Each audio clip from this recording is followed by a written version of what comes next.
Eu vou falar um pouco sobre romantismo e vou passar o contexto histórico e algumas classificações aí que esse romantismo recebeu ao longo do tempo, né? Suas gerações românticas. Bom, o contexto histórico do romantismo, como que vai se iniciar, né? Esse movimento literário vai surgir na Europa numa época ali em que o ambiente intelectual era de grande rebeldia, né? Como vocês podem ver aqui logo na primeira imagem, né, eu coloquei uma obra do Delacroix que representa justamente a Revolução Francesa, né? Então nós vamos falar um pouquinho a respeito disso também, tá? Bom, na política, então, caíram os sistemas de governo da monarquia, né? Que havia então um déspota ali no poder. E surgia então o liberalismo político. No campo social imperava o inconformismo e no campo artístico o repúdio às regras.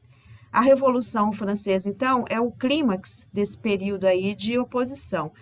Como esse clímax aqui é justamente esse momento máximo aí de rebeldia, né, que esse movimento representou. Então, o romantismo ele queria romper com o academicismo, né, com as regras acadêmicas, principalmente, né, na composição artística. Na literatura, então, você tem ali algumas obras surgindo, então, nesse período que vão retratar bem esse contexto histórico, tá? Nós temos, então, com a queda da monarquia, a ascensão da burguesia. E esses valores burgueses, então, passam a vigorar na nossa sociedade, tá? A Revolução Francesa que acabou desencadeando tudo isso, né?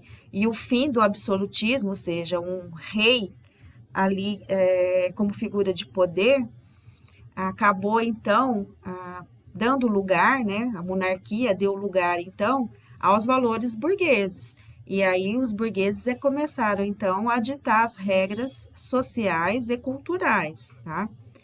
E havia então nesse período aí esse liberalismo, né? E esse individualismo, ou seja, o ser humano passou a ser valorizado a partir do que ele produz individualmente, né? E aí o valor também das suas propriedades, né?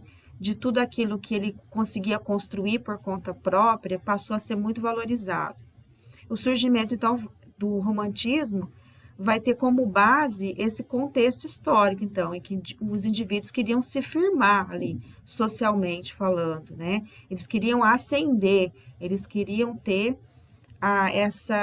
esse destaque dentro da sociedade, né? Não só essa ascensão financeira, como cultural também. Eles queriam que a arte burguesa, a arte do romantismo, tivesse o seu destaque ali naquela sociedade. Bom, vamos observar aqui essas imagens e o que nós temos aqui em comum entre elas, né? Percebam que essas revoluções, elas aconteciam não só na França, elas aconteciam em outros lugares do mundo. E aí nós temos aqui também o Brasil nesse contexto, né? Porque depois da Revolução Francesa, nós tivemos também a independência dos Estados Unidos, né? Que teve também um papel importante aqui nesse cenário histórico, né? E o Brasil acabou então navegando aí nessas ondas, né, de rebeldia, e os brasileiros então começaram a exigir também que a colônia se libertasse de Portugal, né, passasse a ser independente, tá? O romantismo brasileiro então surge nesse contexto aí da independência do Brasil. Bom, o romantismo transpirava rebeldia e gosto pela liberdade. Foi uma fase voltada para os assuntos contemporâneos e para o cotidiano do homem burguês do século XIX. Esse valorizava o homem emotivo, intuitivo e psicológico, e por isso desprezava o racionalismo dos iluministas. Bom, percebam aqui que o romantismo, gente, ele vai preferir se libertar dessa tradição acadêmica, em favor do quê? Da livre expressão do eu, né? Esse eu, por isso que a gente classifica como individualismo, né? Uma das características do romantismo, porque esse eu, ele vai ter a livre expressão. Então, a sua personalidade, a valorização dos seus sentimentos ali, vai ser muito respeitado, tá? Além disso, ele vai dar vazão à sua imaginação. A pintura romântica vai se aproximar aí das formas barrocas, e os pintores românticos, como Goya, Delacroix, Constable e Turner, recuperam o dinamismo e o realismo que os neoclássicos haviam negado. Então, existe sempre um rompimento, né, com as características da escola literária anterior, e sempre tentam renovar, né, o contexto cultural aí, literário. Quais são as características, então, do romantismo, né? Só para relembrar. Sentimentalismo, individualismo, justamente porque o eu, ele está agora em voga, né, em destaque. O subjetivismo, lembrando que o subjetivismo é aquela visão particular, aquela visão do eu sobre o mundo, sobre as coisas, tá? E o sentimentalismo é justamente o destaque dos sentimentos aí, tanto na literatura quanto nas outras obras de arte também. A dramaticidade também é uma característica, né? Fuga da realidade, nacionalismo. Então, você tem um patriotismo exagerado aí. No caso do Brasil, estava se formando ali esse sentimento nacionalista justamente para dar vazão ao que a independência do Brasil pedia naquele momento, né? Que as pessoas encarassem essa terra como realmente uma nação brasileira, né? Não mais uma colônia de Portugal. Então, havia esse apelo, né, nacionalista nas obras, justamente para chamar as pessoas, né, os habitantes aqui dessa terra, para esse nacionalismo, para que elas amassem realmente o lugar onde elas nasceram, né, onde elas viviam. Os temas históricos são retomados aqui no romantismo com muita força, porque, principalmente nas artes plásticas, esses pintores vão usar essas obras, né, para destacar esse período histórico e alguns temas, né, que eles queriam dar mais ênfase, tá? A valorização da natureza, o idealismo, né, o mundo dos sonhos, dos devaneios, da imaginação, desse eu. A livre expressão do artista, ele sempre vai tentar passar ali as suas emoções, né, na obra, tanto literária quanto na obra de arte. E nos quadros existe o que a gente chama de dinamismo, porque os quadros eles querem passar movimento. Percebam aqui, nesse quadro famoso, né, A Liberdade Guiando o Povo, do Delacroix, esse quadro está no Museu do Louvre, em Paris, e ele faz uso aí, né, da bandeira da França justamente para destacar um acontecimento histórico, político. E aí esse uso da bandeira, você pode também classificar como um nacionalismo, né?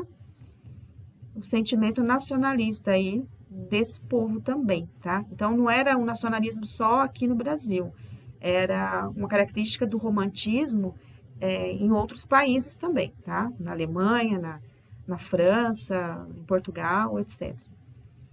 Aqui outra obra de arte, A Agitação de Tanger, do Delacroix, ele vai retratar aqui uma rebelião que houve no Marrocos, né? Justamente que ele quer passar aqui nessa obra também um movimento, não só o tema da rebelião, mas olha só como que parece que as pessoas realmente estão se movimentando, né? A bandeira flamejante e a bandeira também, percebam que é um símbolo aí do nacionalismo, tá? Aqui uma outra obra, né? Os Fuzilamentos de 3 de maio de 1808. Nós temos aqui o Goya, retratando um momento da guerra civil ali, né? Uma guerra, na verdade, o Napoleão Bonaparte estava invadindo aqui a Espanha, e esse momento retrata, então, o fuzilamento aí desses civis, né? Dessas pessoas, desses moradores aí daquela região. E ao fundo você tem aqui a cidade de Madrid. Esse quadro se encontra lá em Madrid até hoje, no Museu do Prado. Outra obra de arte desse período, né, do pintor Constable, que se chama Carroça de Feno. Percebam também que ele quer passar esse dinamismo, esse movimento, né? E a temática aqui é justamente retratar a infância, o passado desse pintor, né, com certa dramaticidade. Outra obra, né, Naufrágio, do William Turner, também quer passar o exagero, o movimento, a dramaticidade, o dinamismo. Então percebam que parece que a água vai ter saltado a tela, né? É essa a impressão que o pintor quer passar. Como era então no Brasil? Aqui o contexto social, né, era o seguinte, né? O poder agrário, então os grandes latifundiários, os grandes fazendeiros é que tomavam conta não só da política, né, mas que mandavam em tudo. E nós tínhamos também o escravismo. A nossa economia era baseada na exportação, o sistema político aqui no Brasil ainda era monarquia, né, conservadora. O Brasil era um império ainda. O centro cultural era o Rio de Janeiro, lá morava a família real. Sociedade, então, já tinha os valores burgueses nos seus hábitos ali, nos seus costumes, nos seus valores. Então, percebo que você tem uma combinação aqui, né? De uma monarquia conservadora e o resto do povo já respirava os ares aí burgueses, né? Pelas influências que recebia, então, principalmente da França nessa época, né? O Brasil era muito influenciado aí pelos valores franceses, né? Burgueses, tá? Pelos costumes. Bom, aqui nessa obra nós temos retratando então a independência, né? Com Dom Pedro I. E aqui, justamente o romantismo vai coincidir com a independência política, né, em 1822, que na verdade ficou só no papel, né? Nós temos aqui o Segundo Reinado, também, que veio logo na sequência, né, quando Dom Pedro I foi embora, e aí deixou seu filho no lugar, certo? No Segundo Reinado, um momento histórico importante foi a Guerra do Paraguai, e a campanha abolicionista. Então, nós vamos ver isso na sequência, tá? O romantismo, então, vai coincidir com o momento de definição da nacionalidade. Então, tanto no primeiro reinado, que era Dom Pedro I, quanto no segundo reinado, que é o Dom Pedro II, eles vão querer bater muito nessa tecla aí, né, do nacionalismo, do patriotismo também, tá? Bom, o romantismo ele surge na Alemanha, no século XVIII, com a publicação em 1774 da obra Os Sofrimentos do Jovem Werther, do Goethe. Existia um movimento na literatura chamado Sturm und Drang, tempestade e ímpeto, que influenciou os jovens autores a tratarem de grandes paixões e de emotividade em suas obras. Esse movimento, então, acabou influenciando os escritores e poetas do século XIX, não só na Alemanha, mas em toda a Europa e também aqui no Brasil. Muitos jovens, então, começaram a escrever suas obras baseadas nessas obras, então, desses escritores franceses, né, escritores alemães, tá? Inspirando aí nessas mesmas temáticas. A trajetória histórica, então, do romantismo. O romantismo chega na Inglaterra com Lord Byron e depois na França com o Alexandre Dumas. O Alexandre Dumas escreveu O Conde de Monte Cristo, Os Três Mosqueteiros, e o francês Victor Hugo, né, escreveu Os Miseráveis, O Corcunda de Notre Dame. Da França, o romantismo, então, se espalha pelo resto do mundo. Percebam, então, que surge na Alemanha, depois chega na Inglaterra, depois vai para a França, na França e aí ele segue então para o resto do mundo, inclusive no Brasil também. O romantismo trouxe a ruptura do equilíbrio da vida interior, ou seja, o eu então passa a falar sobre o seu íntimo, né? Sobre os seus sentimentos. O triunfo da intuição e da fantasia, que alimentam o contraste entre as inspirações e a realidade. Opõe-se ao predomínio da razão, porque aqui o que vai valer são os sentimentos, não é mais o racionalismo, tá? Então, o sentimentalismo é que vai entrar com muita força. O romântico exprime a insatisfação do mundo contemporâneo, a inquietude, a tristeza, a aspiração vaga ou imprecisa, anseio de algo melhor do que a realidade, né? Por isso que ele fugia muito da sua realidade. Esse escapismo, né, essa fuga da realidade, é uma característica marcante do romantismo. O inconformismo social, porque aquela realidade que o cerca não satisfaz, né? Então ele está sempre buscando transformar a sociedade também que ele vive de alguma forma, nem que seja dentro do seu pensamento, né? e os ideais políticos de liberdade e o entusiasmo nacionalista. Aqui no Brasil, gente, esses românticos, eles, principalmente da terceira geração, eles serão muito importantes aí na mudança, né, de paradigmas da nossa sociedade, principalmente com esses anseios de liberdade, né? Eles não aceitam mais que ninguém seja escravo dentro da sociedade brasileira. Então, a terceira geração romântica vai fazer valer esse direito de liberdade para todos, tá? Eles vão lutar por isso. Os temas, então.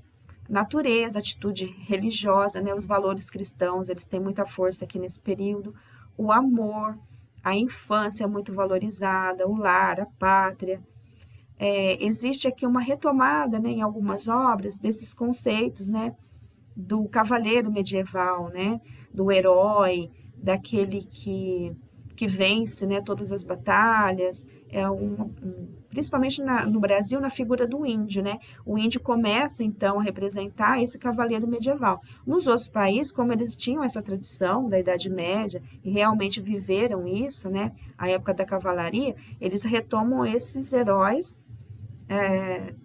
da sua própria história. Já aqui no Brasil, não. Aqui no Brasil, como a gente não tem história medieval, porque o Brasil, né, nem existia na época, eles então colocam no índio essa figura aí do herói, né, como se fosse um cavaleiro medieval, tá? O aproveitamento da literatura popular, né, nós temos algumas obras bem popularescas, como a Memórias de um Sargento de Milícias, por exemplo. O nacionalismo, né, como eu disse para vocês, para construir a identidade nacional, principalmente aqui no Brasil, e o indianismo, aqui no Brasil.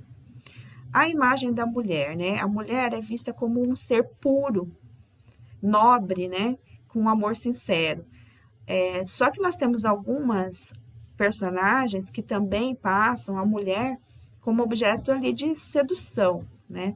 Ela acaba tornando, então, a corruptora, né, do herói romântico, né? Nós temos um exemplo disso na obra Lucília, né, por exemplo, aí do José de Alencar.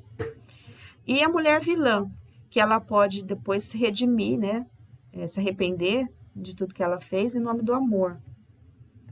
Isso é muito comum nas obras românticas. Bom, aqui no Brasil, nós temos alguns escritores que vão revelar aí essa visão de mundo, né?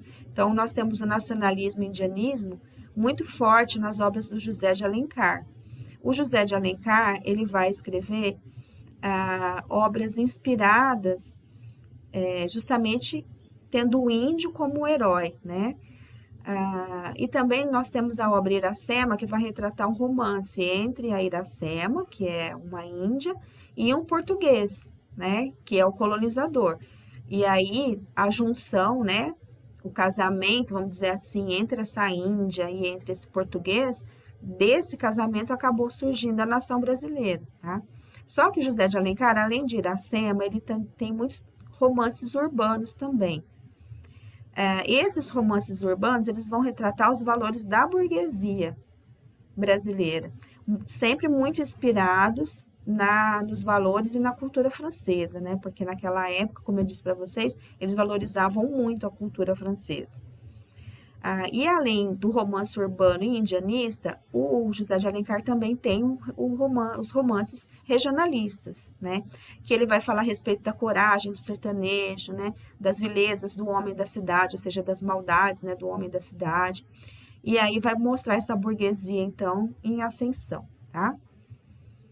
Bom, aqui tem um quadro, né, mostrando algumas características aí do romantismo e a divisão daí das 3 gerações românticas, né? A geração indianista ou nacionalista, que é a primeira geração, depois a segunda geração, a ultrarromântica, né? Que tem como características o mal do século, o pessimismo, a vida boêmia, a fuga da realidade, né? A mulher idealizada. E a terceira geração, que é a geração condoreira, que é aquela geração com ânsia de liberdade, né? O condor é uma ave que vive lá nos Andes, e esse condor, ele tem uma visão privilegiada, ele voa muito alto, e ele enxerga longe também. Então, esse símbolo, né, o condor, ele quer passar justamente essa sensação de liberdade também. esse anseio por liberdade, né? Não só para os brancos, mas principalmente, obviamente, né, para os negros escravizados aqui naquela época no nosso país, tá? Então, essa geração é uma geração abolicionista, ou seja, ela vai lutar pela abolição dos escravos. Então, as questões sociais, elas são muito abordadas aí nas obras dessa terceira geração romântica, principalmente do poeta Castro Alves. E esse desejo de liberdade, então, ele vai acabar desencadeando, obviamente, a libertação dos escravos aí, no caminhar aí da história, tá? Bom, resumindo, então, primeira geração nacionalista, segunda geração do mal do século e a terceira geração condoreira, tá? O nacionalismo, a gente sente muito isso tanto na prosa, né, de José de Alencar, que ele vai falar muito a respeito disso, principalmente na obra Iracema, quanto também nos poemas, né, os poemas da primeira geração, que nós temos aí principalmente o Gonçalves Dias, né, com o Ijucapirama, nós temos também a Canção do Exílio, né, que são exemplos de obras aí nacionalistas e indianistas. O mal do século, nós temos o Álvares de Azevedo, né, com seus poemas muito inspirados no Lord Byron, né, no Lord inglês, Lord Byron, e ele vai exagerar na sua dramaticidade, né, no seu conflito interior, ele está sempre entediado, né, sempre tem o tema da morte ali, do escapismo. E a geração condoreira é aquela geração, então, do condor, da ave, né, que enxerga longe, que voa alto, que vai lutar por um ideal, que tem uma preocupação social profunda aí, e é a luta pela libertação dos escravos. Aqui algumas imagens, né, dessas gerações. Então, a primeira geração nacionalista, que são os ufanistas, né, nós temos aí Gonçalves Dias e o Gonçalves de Magalhães, que são os representantes principais aí dessa primeira geração. A segunda geração, que é uma poesia mais confessional, né, influenciada aí pelo Lord Byron, que representa aí o mal do século na poesia. Aqui o Álvares de Azevedo, Fagundes e Varela e o Casimiro de Abreu, para representar então os poetas dessa segunda geração. E a terceira geração condoreira, representada principalmente pelo Castro Alves, né, pleiteava então a ruptura aí com esse ufanismo, com esse patriotismo exagerado, né, e com essa evasão, porque na segunda geração, como eles eram entediados, estavam sempre escapando da realidade, eles não tinham preocupação com questões sociais, né.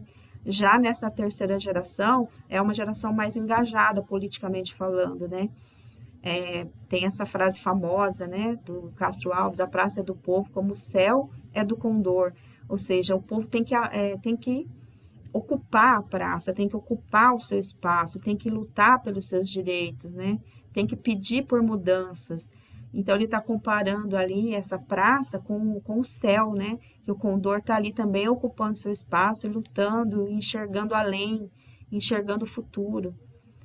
Então, era um movimento abolicionista e republicano. Eles lutavam tanto pela abolição dos escravos, quanto também pela proclamação da República, né?